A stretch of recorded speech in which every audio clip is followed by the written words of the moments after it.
Thinking Basketball Podcast. My name is Ben. Welcome back to another episode. And Cody, today we thought we'd get a little crazy. We came up with this idea that we would somehow attempt to predict the award winners that they're going to hand out at the end of the year.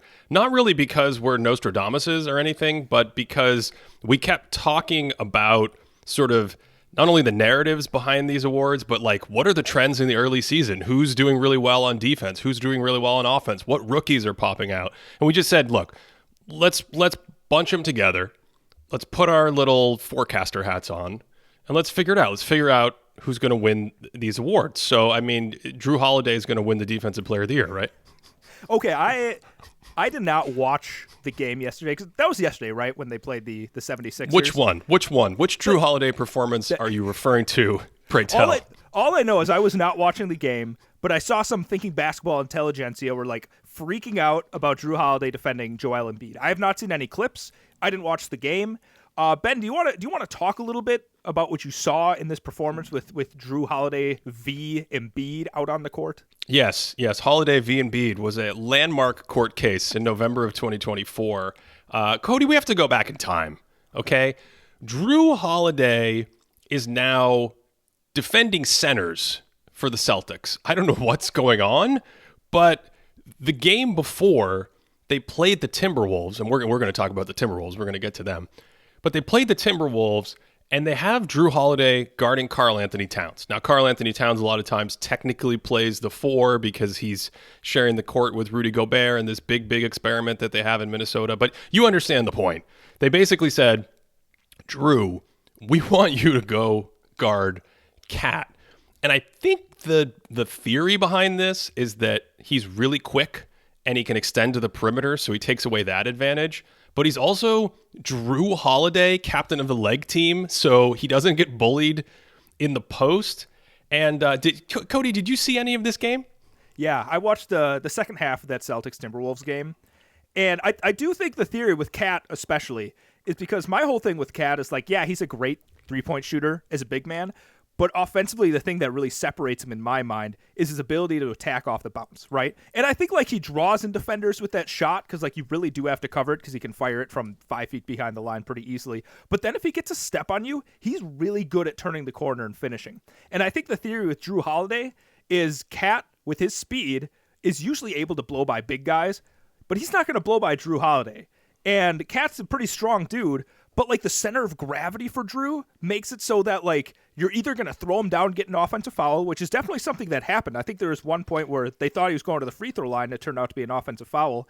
And so like maybe you give up something with him closing out on the 3-point shot because he's not tall enough to get up to Towns' 6'10", 6'11" 3-point release. But in terms of the driving game, I think that's the key here is he can kind of stifle these big men that are more face-up heavy in terms of the way they attack the basket. That's exactly the word I was thinking of, face-up heavy. And there were actually multiple offensive fouls that he drew in that game, leading to Towns fouling out of the game because he was committing so many offensive fouls in addition to normal defensive fouls. And I want to read you his stat line because Drew Holiday just put on a clinic. He did not get abused in the post. He stayed in front of the drives, as you said.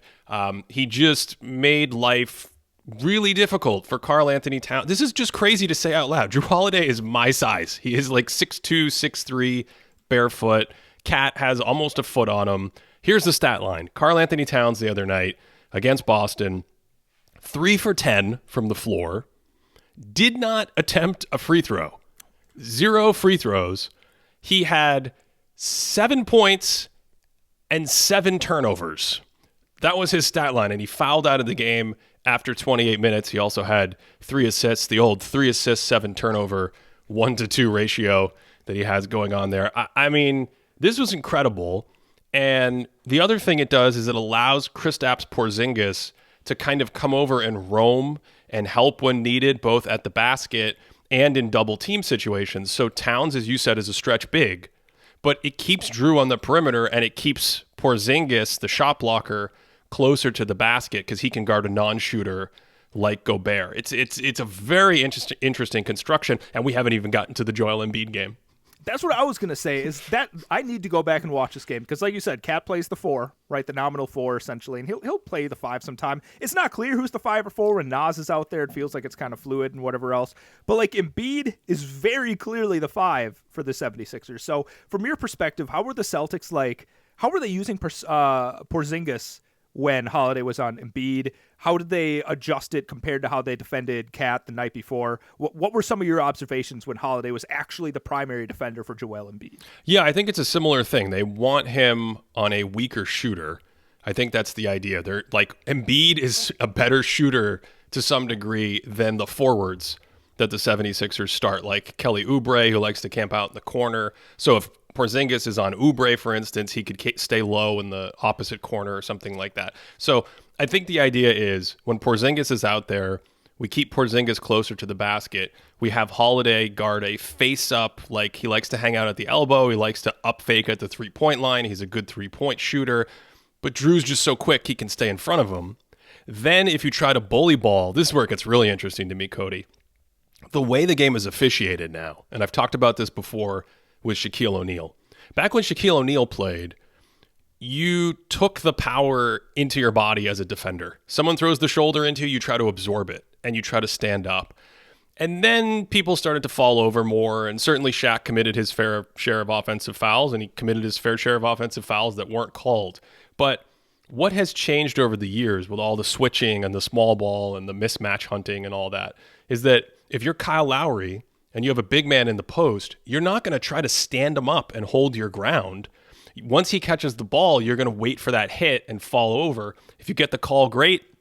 If you don't get the call, you probably weren't in a good situation anyway once he's like 6 or 8 feet from the hoop. So goes back to Cat. Like, you can't just power and run over a smaller player. They have a much lower center of gravity. The elbows and the shoulders you're going to throw aren't going to land in the same spot in the body. The officials are going to be quicker to call it when you fall over. And long story short, Embiid got a touch early in the game against Drew, scored in the post. I started thinking like, he might go for 50. This will be a very interesting strategy. Next time down, could not get a good look against Drew. You also have that situation where Porzingis, Drew can front, so he's a much quicker defender as a small. So the front can be more effective. They used to do this with Marcus Smart. Marcus Smart would sometimes guard Drew Holiday for the same reasons. And then you have the big with his length come over and help on the front, on the backside of that pass. That's basically what they're doing. When Porzingis is off the court, it changes things a little bit. For instance, Al Horford, when he would come in, would be the primary defender, and then they just go stick Drew Holiday on Tyrese Maxey or whoever needs to be guarded. Drew Holiday makes no sense, Cody. He's like guarding an MVP center, and then he's like, let me go guard an all-star all in the same game. I mean, hey, you want me to guard Karl Anthony Towns? I'll do that. You want me to guard Anthony Edwards? I'll do that. It doesn't matter because I'm Drew Holiday. And I think, okay, maybe I'm looking at Drew through two like rose-colored glasses. I think everyone knows at this point I'm a huge Drew Holiday fan. Are you? Do people know that?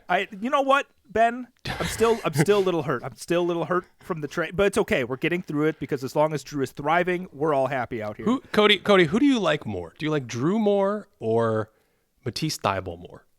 Oh, but just Drew Holiday, bet. Drew Holiday is like Matisse. I appreciate like watching defensively, but Drew does so many more like really fun in between things, especially on offense, that I think aren't appreciated. So like, there's that aspect, and then there's the 2-time teammate of the year thing, Ben. Like, you can't discount the vibes that Drew Holiday brings to a team. The thing about Drew Holiday, and this is the rose-colored glasses comment, and you can correct me if you think I'm wrong, but when I picture like Marcus Smart being like backed down by Embiid. Like, Marcus Smart is the king of, like, he gets a hit from, like, a big man, and those hands are, like, up. He is flying backwards, right? I feel like Drew really doesn't flop too much. He's not a guy that's going to, like, I mean, obviously he's going to absorb contact, but he doesn't, like, throw himself out there. I actually found that frustrating sometimes offensively when he was on the Bucks, where I'm like, all right, let's flop a little bit more so you can get to the free throw line. But I think the nature of, like, the big man attacking somebody that size, it's not even the fact that the small guy can flop more. It's just that, like, when you're, I don't know, 80 pounds heavier, 100 pounds, like, I don't want to exaggerate here. Let's say 80 pounds heavier, if you hit someone moving, it's going to send them flying. Like, they don't have to accentuate that contact. So I do think that that's a really key aspect of the way that Drew's able to defend somebody like Embiid on those drives. I'm kind of fascinated by point guards playing center. I'm just so fascinated by it. Like, is it a new hack? Is there something here for these defenders? Like, let's take thinking basketball favorite Gary Payton the second, the Gauntlet. Okay, is he the tallest 6'2" person you've ever seen play basketball? I mean, he's a center, right? Yeah, I mean, the lobs that he throws down, he basically is like a rim runner. He's a rim runner. Yeah. Yeah. Yeah. And then defensively, he'll like block shots at the rim. And when he switches onto big men, you can see that he's like a regular size human being, and yet he still plays very tall when the shot is contested or when the rebound is contested or things like that. I'm just so fascinated by this. You know, the Celtics tried it a little with Smart. Who else can play center at 6'3"? Bruce Brown? Oh, Bruce Brown's a good one. That's a good one. Can I float something out to you, Ben? We may have talked about this off mic before in the past, but I refer to this like new thing, especially with like Drew Holiday, Marcus Smart. There's not a ton of guys that do this. I think I'm going to refer to it as the Marcus Smart corollary. And I think it's this idea that like if you have a point guard that's able to defend up, somebody like Drew Holiday can go and defend a center or power forward, Marcus Smart, somebody like that, Bruce Brown, like you just said. I think not really Kyle Lowry, but Kyle Lowry maybe sometimes can rotate and do that. But if you have a point guard that's able to do that, their value defensively is actually a lot more valuable than if they were to play another position. Like if Drew Holiday were to play at the 2 spot next to a traditional point guard, he actually loses some of his defensive value because the value of having your 1 being able to guard up that way is like mathematically, I don't even know how to think about it. We always talk about like 2 + 2 = 5 in terms of like some portability concepts. I think this is kind of a defensive equivalent where like Drew Holiday could be like a +1 on defense, but at point guard, maybe he's like a +1, maybe a 2 Ben, maybe he's like a +2. But that's how I conceive of these kind of guys. I call it the Marcus Smart corollary. Yeah, we did this whole thing in another pod. Did we? Yeah, okay. It wasn't off mic. Yeah, we did the entire Marcus Smart corollary. This is great because I think when it comes to these kinds of concepts, you got to recap them a lot. I teach a lot of 14-year-olds, and if you don't repeat something like 7 times in like a 10-minute span, like even then it goes over their heads. That's a good rule for me as well. Yes, treat me like I'm 14 when it comes to learning comprehension. It's good because you got halfway through hey, look, I've watched 3 movies this year that I've already seen and didn't know that I had already seen them until I got to the end of the movie. So this time I feel accomplished for realizing, yes, we've already done the Marcus Smart corollary. We have to codify it and get it up because it is not only an interesting concept for team building, but it's an interesting concept this year in thinking about how are you going to win Defensive Player of the Year? Because there's another small guy. Can I just start firing some names out here that have been jumping out to me? That was like an A-list transition, by the way. That was incredible work. Have you seen Alex Caruso play defense this season? I've seen Alex Caruso play defense, Ben. I mean, last night against Phoenix, some incredible possessions against Kevin Durant, incredible possessions late in the game. But I don't watch too many Bulls games, and yet I think I've seen most of the Bulls. It's very weird. Watching Bulls games is a very weird experience. You're like, I'm not really watching this game, and then you realize, wait a second, I've been watching this game for 10 straight minutes, and the Bulls are ahead, but they're blowing it, but they're also winning. Every game, you can't tell if the Bulls won or lost any game you watch. But what is consistent, you know what I'm talking about, Cody. What is consistent is that Alex Caruso is a menace, and when he's out on the court, he's terrorizing opposing teams, and he's like, 6'4", 6'5"? He's a little bit bigger, but he can play point guard. I think the weird thing with him is why is he only playing 24 minutes a game? What is going on there? Why doesn't he play more? That's the key part about like why he's not a multi-time first-team all-defensive guy. Because I don't know if he's ever. We talked about this on the when we were looking at the best defensive players over the last 15 years. Because I think we had this weird epiphany at the end where it's like, well, wait a second, how can we rank somebody like him? I don't remember who else. I think Thibault was also in that conversation where it's like, how do you rank a guy that's never like consistently played more than 25 minutes per game? So yeah, Caruso in like 23 minutes, 24 minutes is like an unbelievable top tier defensive player. Great question. I don't know why he doesn't play more. I don't know if he's that much of a negative on offense that he's unplayable. Like I think he has some nice secondary passing chops, right? Like I've seen him make some of the like catch. He can take a couple dribbles in, make a nice pass, but I don't know if he's really creating off the dribble. The shooting is definitely a little bit more of a struggle. I still think he should probably play a little bit more because, you know, I really value high-level guard defense. I value any kind of high-level defense, but I don't know how to conceive of somebody like that in terms of Defensive Player of the Year when you're only playing mid-20 minutes per game. Caruso is like the quintessential dimes in defense guy right now, right? Like if you look at his shooting indicators on open shots, he's below average basically across the board on outside shots. Not terrible, but bottom sort of quartile or third of the league for guys that shoot jumpers from outside. So that's not his thing. He's not really 3-and-D, but hustle plays, extra passes, like pick up a loose ball, make a beautiful dime, make a steal, turn you over, get out in transition, make a beautiful pass. This is the sort of Caruso model. And Cody, what's your moratorium on stats? Is it 10 games? What is it? When does it lift? When are we allowed to talk about things that have happened in basketball? Well, I think that's one way to put. Look, listen, the moratorium's for me. Like, you can do whatever you want. I think I'm looking at the. Okay, first of all, people, you need to weigh in on this. We had a discussion beforehand, and I referenced somebody's record.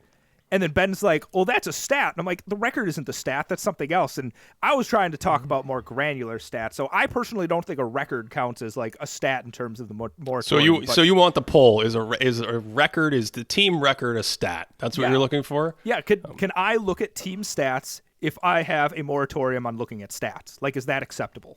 Okay.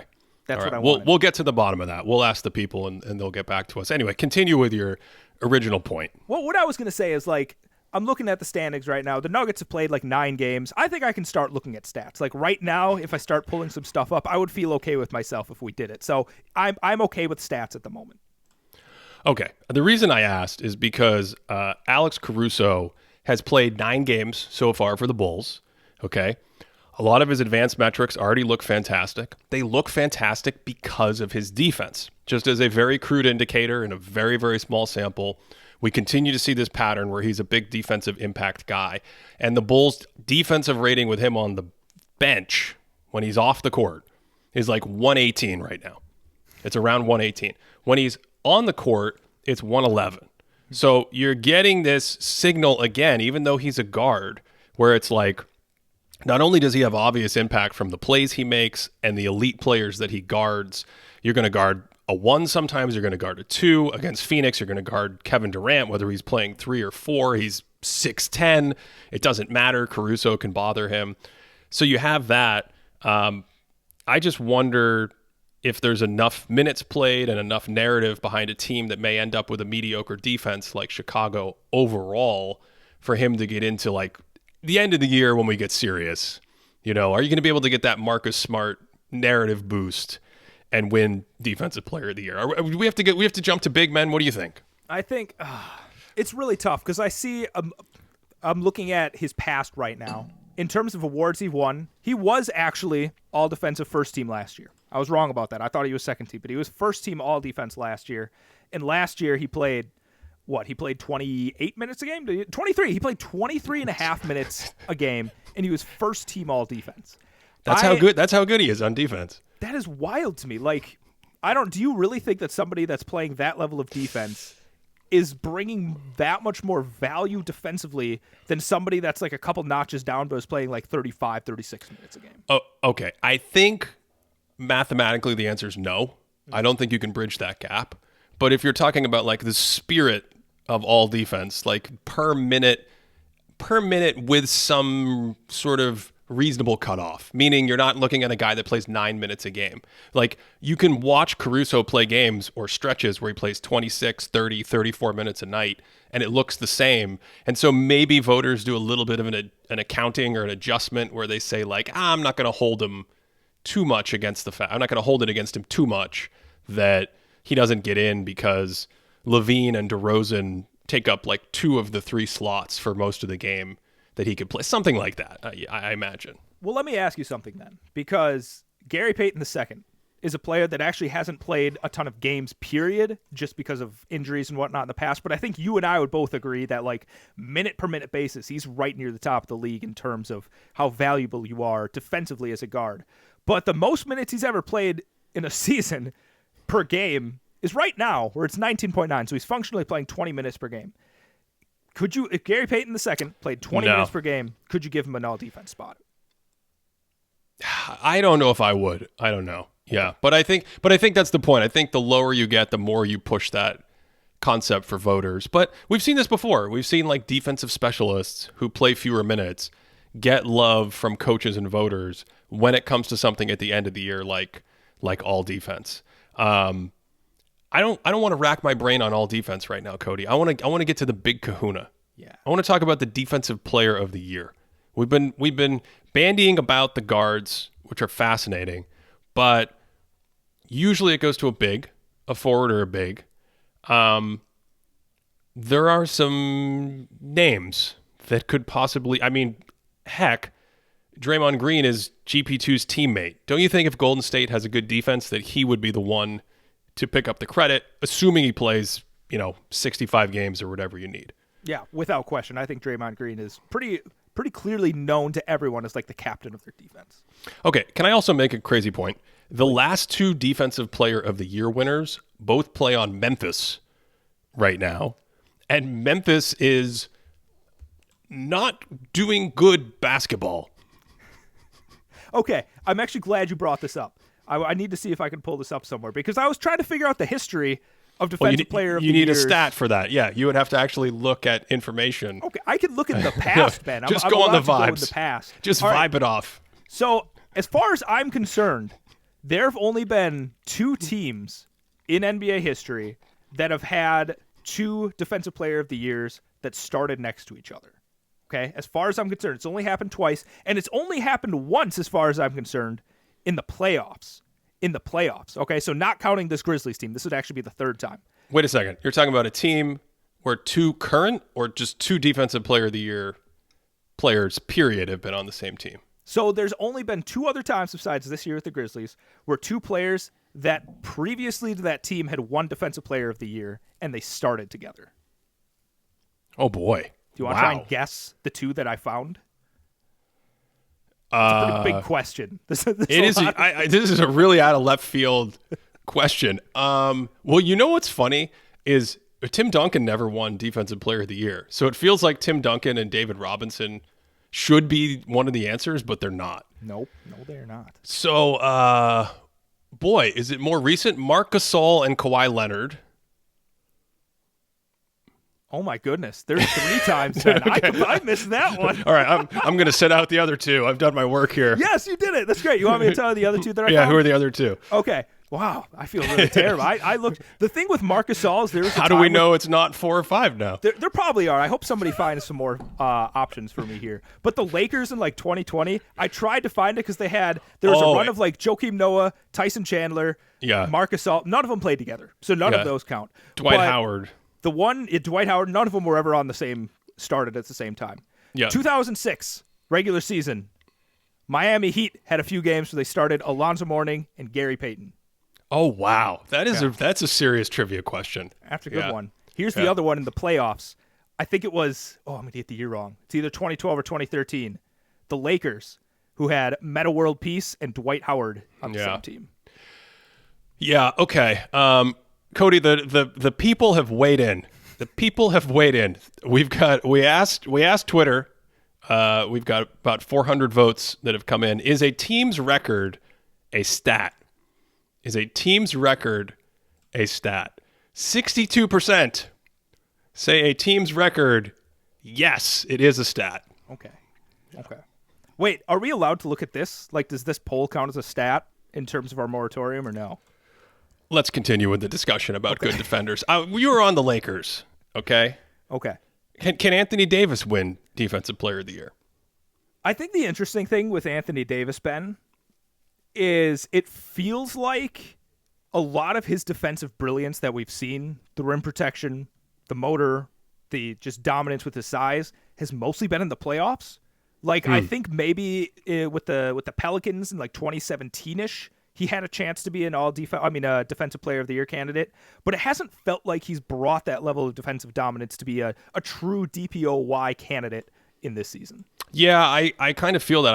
I think they almost need him to be that, to have a really good regular season, because the offense is looking very bumpy. I mean, this would be the 3rd straight show that this is our 3rd show of the year, and this would be the 3rd straight show that we've talked about this a little bit. So I don't want to get stuck on it, but I think the short of it is, if Austin Reeves does not ever return to the form that he showed at the end of last year and the playoffs, you lose a certain caliber of ball handler and offensive initiator that team desperately needs, especially, I mean, despite the fact that LeBron James doesn't age, they just need more than him and trick or treat D'Angelo Russell, who like one night is 1 for 9 with 8 turnovers, and then the next night he makes 7 threes. They just need more of that. So if they don't have that offensive punch, I feel like they need to be a sort of a team with a great defensive identity, and that defensive identity would come from Davis. But I think your assessment is spot on, and that historically, at least in the last like 4 or 5 years, that's not been something he's been able to bring nightly in the regular season, whereas he can ramp it up in shorter periods at the playoffs. So I think we're on the same page here. I would not think he's going to win it. Okay. Let me bring up another player that I'm actually really interested in based on how things have started. Okay. Mm-hmm. Yeah. Actually, I'm gonna give you a twofer here. I'm gonna give you a twofer. Okay. What do you think about the case for either Giannis or Brook Lopez? Boy, I feel like the bumpy Bucks situation hurts their case.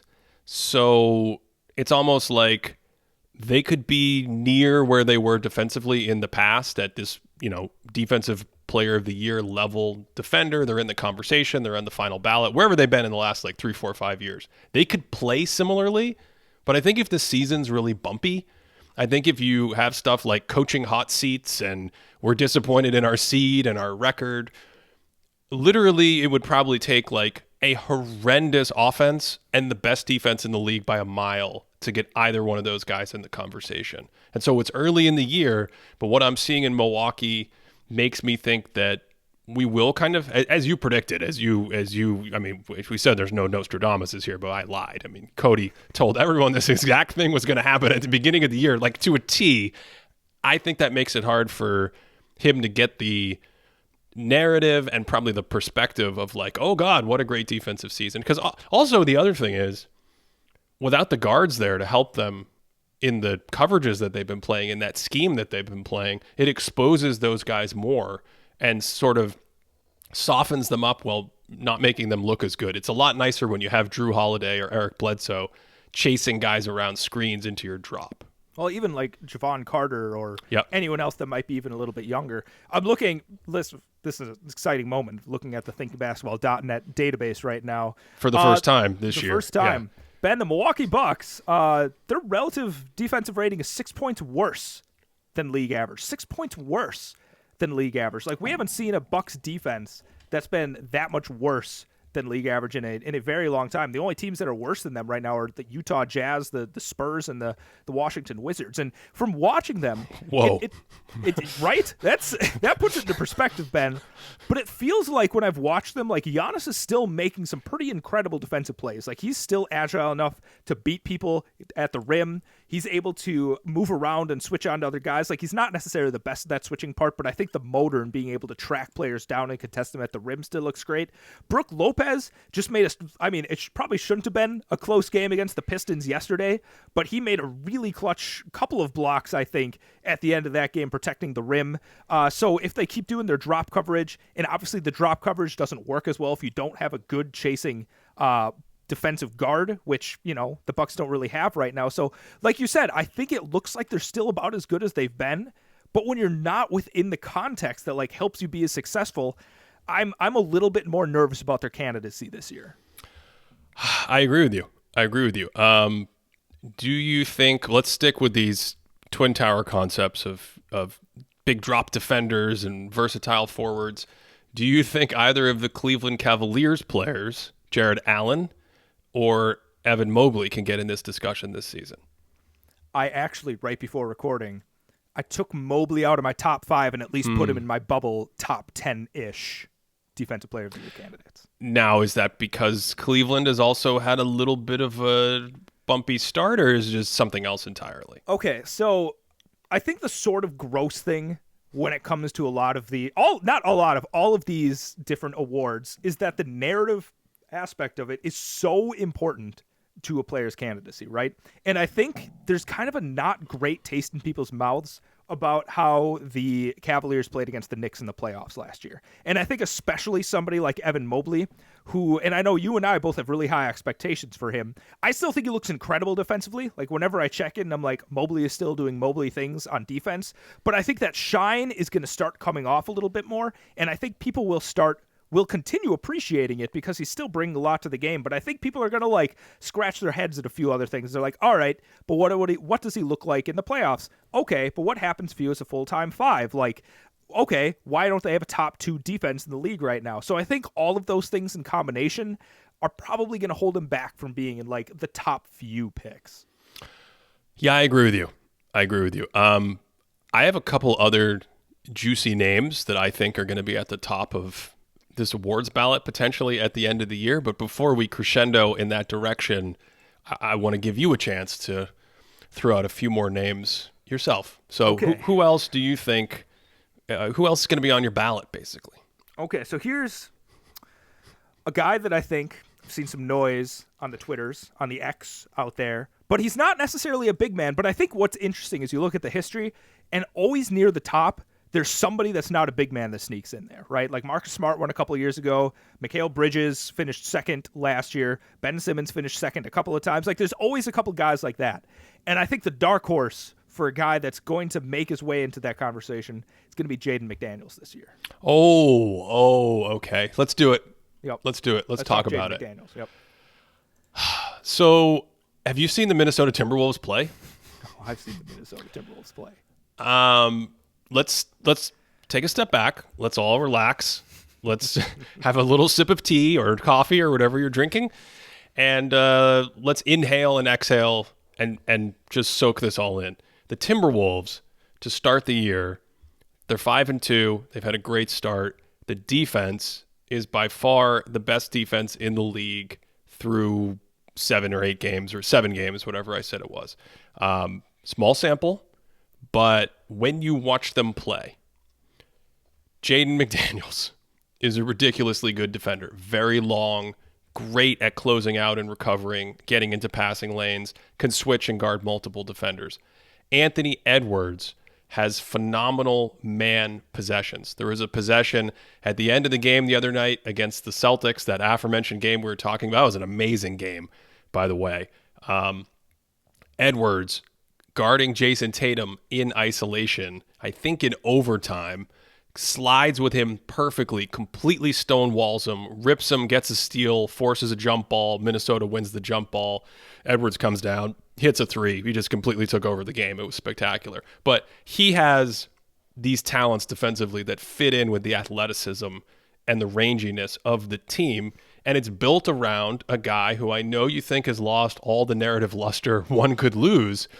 All his goodwill French sort of credits have gone to a rookie in San Antonio. But Rudy Gobert is playing very well. Rudy Gobert's rim presence has been incredibly strong even last year in Minnesota still. So, one, are we talking about a team that is either the best defense in the league or going to finish with like a top 3 or 4 defense? And 2, if that's the case, if they continue to be really, really, really good defensively, do these guys split votes? Does one of them emerge as a favorite? We saw Smart on the Celtics, despite the presence of Rob Williams, despite the understated brilliance of Jason Tatum and players like that. Does that happen in Minnesota, or does one of those guys emerge? That's a great question. I think at the end of the day, both are going to end up very high on people's ballots. And, I think this is also Jaden McDaniels is by far the best defensive player that Gobert has ever played with before the Timberwolves, like really not strong perimeter types of players. I mean, Mike Conley's great and Joe Ingles is good and whatever else, but I think Jaden McDaniels is another level higher. We talk about defensive performances. That same game where we were just talking about with Drew Holiday defending Cat, and it's not all about one-on-one matchups, but I thought some of the possessions he had on Tatum were just absorbing him. Just like, and Anthony Edwards can move his feet really well, but McDaniels has the reach. His length just lets him like also switch off and go to the nail and cause havoc there. But can I give you like a maybe hot take? Can I give you a big proclamation right now, Ben? Can I put my Nostradamus hat on, write you a quatrain, whatever else you need? Quatrain. Is it about Minnesota? Yes, it is, Ben. Okay, let's do it. We're ready. Okay. I think, despite some past narrative conversations, I think Gobert's going to win Defensive Player of the Year this season. what is going on? Yeah. What is happening? I think he's going to win Defensive Player of the Year. The issue, because here's the other thing. I was going through the list of everyone, and it might be easier if there was somebody that had a huge narrative boost, but I actually think a lot of the other guys that are going to be competing at the top, I don't necessarily know if they're sitting like the prettiest in everyone's eyes as well, right? I don't think they have this quite as much shine as they may have had in seasons when they were very serious contenders. And I kind of think we maybe have some distance if the Timberwolves have a great defense, despite like Karl Anthony Towns at the 4. They have like the best defense in the league. I think people are going to be like, okay, Gobert's actually what they traded for. Like, this is exactly what they wanted, is someone to transform the defense. So I think he's going to get his flowers again. Oh, man, I might agree with you. I haven't fully finalized my ballot, but I'm angry. I'm very angry because I thought I was going to come in and backdoor this Minnesota situation and you would not be anywhere near the sort of Gobert narrative. And now to discover that you may also have, I mean, this how do I recover? Let me throw someone out there. Yep. What do you think of someone in Toronto getting a narrative? I mean, it was OG last year for like a brief period of time. Scotty Barnes looks way better to me this season. Physically, he looks fantastic. I mean, I think he's averaging like 20, 10, and 5 just on the raw stats, which only, I believe, Jokic and Embiid are also doing. So, I mean, he's having kind of a monster season. If Toronto were to get a good seed and get a good seed based on the defense, because it's not looking like it's going to be based on the offense. I just want to throw that out there. Like, could that be something that gets them some narrative boost at the end of the year? One of those guys. So, full disclosure here, I'm pretty sure I've only watched the Raptors once. I have no reason why I haven't watched the Raptors. They just seem to be a team that I haven't encountered too much. So I'm going to ask you here, because I think the thing with the Raptors is that OG Anunoby is perennially like A, at the top of everyone's trading block, but B, people freak out about like Squat King out there ripping people in the post and just like in general being a great defensive player. Scotty Barnes, I think from what I remember last season, one of the highest motor guys in the league. Like, this guy's always going. He can get from one end of the court really quickly. I mean, like, I'm going to contest over here. I'm going to double team over here. Pascal Siakam himself isn't a slouch, like, at all on defense. Like, I think there's a good chance that he could easily be in the conversation with those three. So, like, if the Raptors got some kind of narrative boost, who so far do you think it would go to from them? That's a good question. I mean, OG, okay, so last year, he finished 7th in Defensive Player of the Year. So there definitely is this sort of idea that he's an elite defender for the Raptors. So it could go to him. I think there's another thing we have to consider here. And it's good that we started the show with Drew Holiday guarding centers and things like that. I think when a player is part of a scheme that is unique or different or has long, in-depth articles written about defensive coordinators doing fancy things with it, I think that helps move you up. Don't you agree? Yeah. Oh, that's a great way to say it. Yeah, absolutely. Yeah. So I think if Toronto continues to be a good defense and they have like a top 3 or top 5 defense, the question becomes, is there something you can latch onto there? Is there something that Darko says in a press conference about, well, we want OG to guard this guy one night and this guard the other night? Or are they just a top defense, Cody, because they're just playing 4 bigs? Like, it's like the anti-Mike D'Antoni. They're like, offense. We don't want offensive players on the court. We want defense. We're going to have OG, and we're going to have Scotty Barnes, and we're going to have Pascal Siakam, and we're going to have, I mean, who else would they start? Chris Boucher. They're just throwing people out there that are long and can guard, and then they need someone to handle the ball. So that's the issue, like the difference between them and like the Timberwolves, right? Is you can like look at Jaden McDaniels and you can look at Rudy Gobert and very clearly be like, all right, this is this person's role. Gobert's going to be like the drop big, going to kind of like be the anchor for everything, whereas McDaniels is doing all these other things. I don't necessarily know what the difference in the roles would be for some of these other guys on the Raptors. It feels like you said, it's the synergy between them all that allows them to be like if they are a high level defense at the end of the year, it would be the synergy between all of them that allows them to be like, oh, we can kind of go out there and play these weird, funky defensive schemes because all of us are like this and not necessarily one of us stands out in a certain way. Yeah, I'm not confident in it. I'm not Nope. sure. I'm not Not sure either. one of them will be on my ballot. There is one more guy though that I I think I got to put on my ballot. I think I got to put on my ballot, and I'm looking at the odds for Defensive Player of the Year, and he's not anywhere near the top. But I think I'm sticking him on my ballot. Can I step in? Can I step in for a second? Can I step in for a second? So I wonder, because I have somebody that was about to say the same thing, but I think you have the other one. I'll say it that way. I think you have the other one in this conversation. So keep going, keep going. Who? Are you? There's two of them. I think there's two of them. I think if it's who I think it is. There is another. Okay. Yeah. Okay. Yeah. Sorry, that was a 1983 movie reference. I was hoping that was better than my 1967 movie reference from last week. You got to keep moving it up. Keep moving it up. Yeah, and just go by decade. We'll hit the audience at some point. They'll know what I'm talking about. Cody, I kind of think you have to talk about Joel Embiid in this conversation. Joel, that's who you're going to say. I was like, Yeah. interesting. I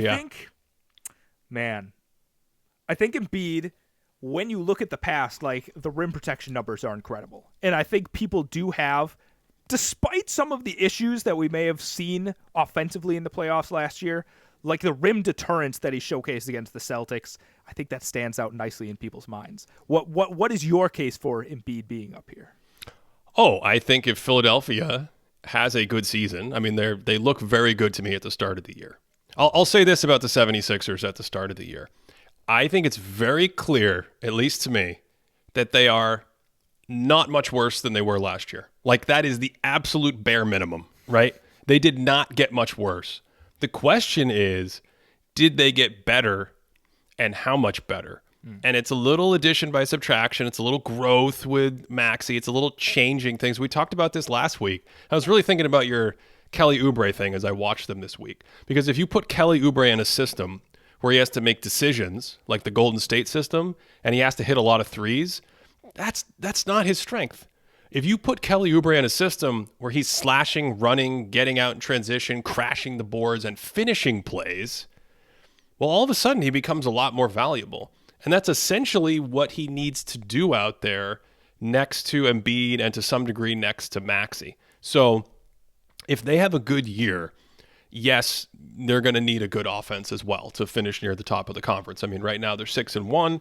They're playing at a great pace. If I look at our board for Patreon subscribers, patreon.com/thinkingbasketball, Philly's clocking in at a 72 win pace, just behind the Celtics for the best team in the league. That'll regress down. You know, it's only a handful of games, but that looks at shooting luck, that looks at strength of opponent, and basically what you're seeing is, and this matches the eye test when I watch them, like, oh, this is still a really good team. This is still a team that's going to rip off 50-plus games, maybe 55-plus wins in a season like this and compete near the top of the conference, and they have one of the best defenses in the league to start. How do you get one of the best defenses in the league? You build it around the monster, Joel Embiid. You said it. Great rim protection, and I think there's a narrative hook there where it's like, it looks like they're thinning out their roster with Harden leaving.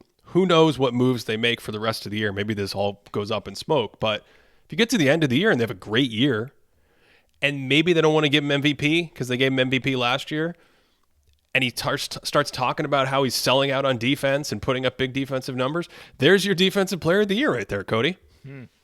I'm absolutely buying. Like, these are stocks. I'm all in. You sold it to me.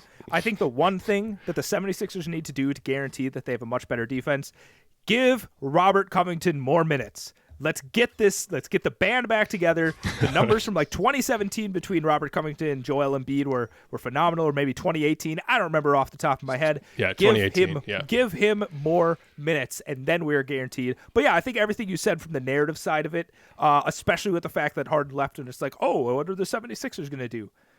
I'm into this, Ben. I think Embiid has a really good chance of finishing high up there. Who were you thinking of? Who was your other Princess Leia candidate? I thought, okay, it was a Star Wars reference. I'm sorry I didn't get it off one line in the midst of it. That's my bad. But I thought you were going to say a rookie. A rookie. I thought you were going to say a rookie that's different from the rookie I was going to say. Yeah, okay. No, let's talk about him. That's a good one. Yeah. Which one? Yeah. Well, if you look at the sort of betting lines, the accumulation of the betting lines, the fourth favorite to win Rookie of the Year, to win Defensive Player of the Year, is Victor Wembanyama. I do not think the Spurs defense is going to be good enough to get him there. I do think, like, no matter what happens, he's going to get some votes. So if you look at the end of the year, whether he finishes 12th or 6th or 8th, somebody is probably going to vote Victor Wembanyama somewhere on their ballot just because of the sheer insanity of the defensive plays he makes, the sheer sort of obvious impact that he's having. But, you know, when your team struggles and you don't have a good defense and you're just a rookie, I think it's hard to get there. So Chet Holmgren is the other guy. Would you like to make a case that he can climb up the boards here? Actually, I thought that was going to be the player that you were going to make the case for, because I'm sitting here thinking that Victor Wembanyama is like a top 5 defensive player of the year, like award getter, is like a lock. Like, I would lock that in right now if we were locking things, if we were a podcast that locked, I would so lock that in right now, despite the fact that their defense is just numerically atrocious. I don't think it matters. I think the Clips, Ben, not the Clippers, the Clips are going to be enough to get Wembanyama quite a few votes. Numerically atrocious. I like that. I think it's time for brass tacks. I think we have to figure out an order here. That's what everyone needs and wants. They're demanding this because we're gonna have to come back at the end of the year and score this nonsense, right? We're gonna have to figure out. There's a name we're leaving off, Ben. I know it's a tough one. Is it really? Are we really leaving him off? I mean, you can, if you want, Cody. When you have the platform to list your ballot, you can just put him fourth, like I know you want to. Like I know you just want to. Maybe he'll be fourth, like he is every year in Defensive Player of the Year. We're not talking about the same person, Ben. Ben. Okay. Reigning Defensive Player of the Year, Jaren Jackson Jr. I mentioned him and Smart are on the same team. We had the whole. We didn't talk about his case though. So are you gonna have Bam fourth? That's what I want to know. No, I actually don't have Bam in my top 5. I don't. Okay. Yes, last year, Jaren Jackson Jr. won Defensive Player of the Year, barely over Brook Lopez. Evan Mobley came in third. I point this out to say that Evan Mobley is the second favorite to win Defensive Player of the Year, and Jaren Jackson Jr. is the third favorite. I do think it gets interesting with Memphis if they win like 36 games or something. What does that do for a candidacy? Let's say they have a good defense. What does that do for a candidacy like this, especially with Marcus Smart also joining the team? What do you think? Sell me on. Are you going to have him in your top 5? Well, I don't think I'll have Smart. I don't right now. I think their defense has to be like incredible for both of them to be in there, and I think Jaren Jackson is just going to absorb a lot of those votes. But I think narrative-wise, Ben, I feel like there weren't a lot of kind words about Jaren after the overseas, the international play over the summer. I think a lot of people were like really angry about the rebounding thing. I think people are getting more attuned to like the fouling thing and him playing like, I don't know, 29 minutes a game because he's getting his 5th foul in the first 7 minutes of the game. But I mean, like, in general, this is the guy that just won Defensive Player of the Year, and he looks, I don't know, Ben, can you explain to me why the Grizzlies defense isn't as good as it should be given the talent that's out there? What talent? Yeah. Jaren and Smart, like, Bane's a good defensive player. Like, I feel like, I don't know, they basically have the same starters. I guess Steven Adams probably added quite a bit of juice to their defense, but even he didn't play a ton of minutes last year. I just don't understand why their defense isn't better than what it has started off with. I mean, it's okay. It's in the top half of the league, right? Yeah. I mean, I just think that even in a small sample like this, the challenge Memphis is having is you lose all your depth. This is what we've talked about. You lose all the extra players. And I think that adds up on both ends of the court. The offense doesn't make the game as easy for the defense. You have more empty possessions. It's harder to score in the NBA against a set defense. Okay. So that means when your offense is good and you're scoring, then your defense is set. When your offense is struggling, the other team's getting out in transition. When you're turning the ball over, the other team's getting out in transition. So I think their defense is still fine. It looks fine to me. I think it'll be okay during the course of the season. I think I would be more surprised if the defense sort of fell apart, if you will, than any other result with the team. There's so many question marks with this team. about players coming back from injury and the rotation and what happens when John Morant gets back. And the thing that would really surprise me is if the defense fell off. So I think the defense is, for those guys in particular, Smart and Jaren Jackson, is still pretty strong. I just think you're right. I just don't know if the narrative is going to be there if the team is kind of insignificant. Okay, we're on the same page. And I'm just going to say his name, even though he's more on the bubble for me. But I love Herb Jones as a defensive player, but I don't think he's not going to crack the top 5. All right, Ben, brass tacks. How are we going to do this? We're going to have to reveal our ballot. I think we should have a ballot ranked 1 through 5, and then we'll have to figure out how to score this. Maybe we'll ask the audience or something. I don't know. Can I pitch something to you? Right now, right here, in front of everyone? In front of the internet, in front of Taylor Swift, in front of anyone else that's watching this, because we all know that Swifty's a big thinking basketballer. Cody, let's take a timeout. Okay. We have to do this. We need to play some somber music. I'm really sorry to tell you this. Taylor Swift doesn't watch the show. Of course she does. Yeah, she doesn't watch the show. Haven't you listened to the new releases? There's definitely pro-thinking basketball. There are references. Propaganda. Yeah. Yes. The blank space is pre-release. Yeah. Track 3 is portability. Yeah. All right. Let's do brass tacks. What if we did like you pick your winner and then you just pick your top 5, not necessarily in an order. You just pick the players that you think will finish in the top 5. Or do you think the ranking is important for this? Well, the only reason the ranking would be important is it gives us more fun ways to score. Okay. That's it. Yeah. Okay. Yeah. I mean, we could also do just top 5 and a winner, and the winner has more points. You know, you put your bet on the winner or something like that. Okay, here's my thought then. If you have a player in the top 5 and he ends up in the top 5, but not in the right place, you get 1 point. Mm-hmm. If you have a player ranked in the correct spot, ooh, you get 3 points. Ooh. If you pick the winner, that's 5 points. Okay. I like that. That sound good? Yeah. Okay. Let's do it. I'm ready. Okay. I mean, I'm not ready, but you go. We'll do this. I actually don't have mine ranked. I just had them in the top 5. So let me come up with something real quick here. Okay. I think I'm going to do it this way. I am going to do it this way. I'm going to start with 5, actually. Number 5. This is your number 5. This is my number 5. Yeah, this is very exciting. Victor Wembanyama. He's number 5. Wow. Yep. Wow. He's going 5 for me. You want me to do my whole list and then you do yours? I'll do my number 5. Okay, let's do it that way. Why not? I think I have my list. I think I have my list the way I want it. Yep. I mean, this is just nuts. I don't know what I'm doing. Why did we subject ourselves to this? Why don't we just stop? We had the conversation. Let's just stop. Who wants to come back in April and look at this?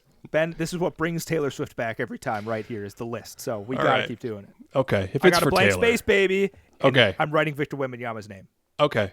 My number 5, I'm going to go with Bam Adebayo. Oh, you are putting him in the top 5. He's just there. Yeah. He's always in the top 5. That's probably a really good pick. That's a good pick. Okay. Yeah. Okay. Number 4. We're gonna have the same number 4. Draymond Green? Oh, no. Okay. Not my number 4. Number 4, I have Jaden McDaniels. Oh, you've Jaden McDaniels in your top 5. Okay. Yeah. No. I couldn't quite get a. I think in my mind, I'm like, I'm going to get one non-big in here. That was my whole philosophy. I'm going to get one non-big. So. Well, Wemby is number 5. Draymond is number 4. So we haven't seen your non-big yet. No, you haven't, Ben. Okay. I just want to say that I have Draymond number 3. Oh, okay. You have Draymond number 3. Okay, so we're in like the same ballpark. I'm okay with that. Yeah. Number 3, I have Jaren Jackson Jr. Wow. And who's your number 2? Wait a second. Jaren Jackson Jr. Yep. Jaren Jackson Jr. is a big as well. So who's your number 2? What's happening? This is Drew Holiday is your number 2. This is my heater take. I think the Celtics are going to absolutely cruise this season, and I think all of the buzz we're getting for Drew Holiday going to a new team, the Bucks defense craters, the Celtics are able to do all these weird things on defense. There's always some kind of smaller player that ends up in the top 3. Drew Holiday, number 2 for me. Can I change my ballot? What do you want to do? I forgot about Drew. We started the episode. I started the episode and I wrote him here, and we talked about Chet and Wemby, and then we talked about JJJ, and we talked about the Toronto guys. I actually was wondering if you were going to bring up Wendell Carter Jr. because Orlando has a defensive thing and all that. And then Drew is listed in those names, and I forgot to put him in my final order, and now I'm really stuck because I can't really. Can you displace Bam? Oh, this is horrible. I'll let you. If you want to switch out, I'll let you switch out. Okay, you'll let me switch out. I will. I just don't know who to. Okay. Let's do this. Okay. I kind of agree with you. That Drew Holiday could get some seriously cool Defensive Player of the Year buzz. Mm-hmm. I kind of agree with that. I am going to.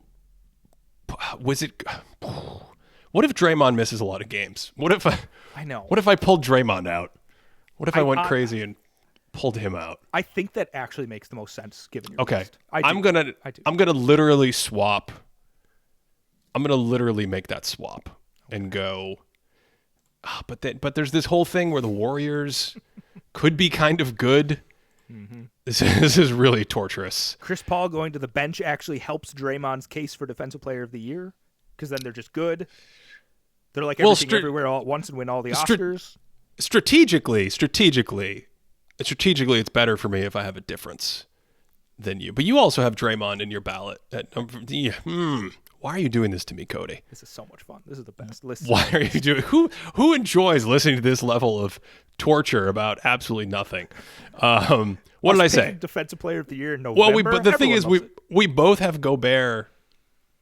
We both have Gobert at the top. Okay. Yeah, so I'll go Gobert, Embiid, Draymond.